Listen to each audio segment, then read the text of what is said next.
মুমিন নামে এক কিশোরের সাথে চলে যায় সুবা। তারা দুজনেই টিকটকার।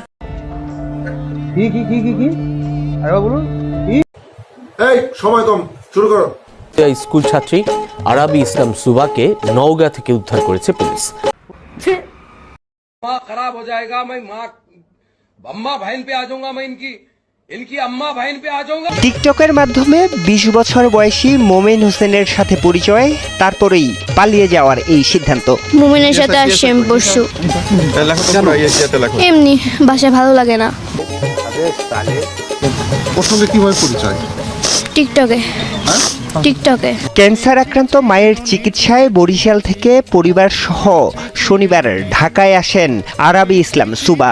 রোববার রাতের পর সামাজিক মাধ্যমে ছেয়ে যায় ষষ্ঠ শ্রেণী পড়ুয়া সুবার হারিয়ে যাওয়ার খবর। এর মধ্যেই ছড়িয়ে পড়ে নানা গুজব।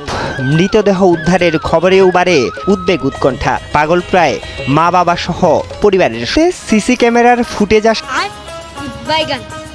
পর খোলাসা হতে শুরু করে মূল ঘটনা।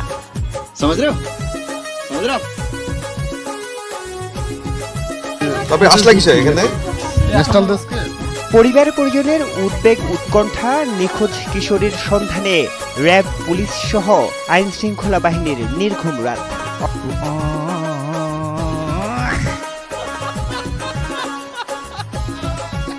অবশেষে 44 ঘন্টা পর নওগাঁয় প্রেমিকের বাসা থেকে উদ্ধার করা হয় কিশোরী আরাবি ইসলাম সুবাকে।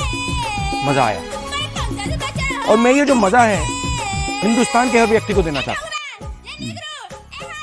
আমি ভালো আছি। বাইরে গিয়ে আবার ঢুকেন, আমরা আপনাকে দাঁড়ায় সম্মান করি।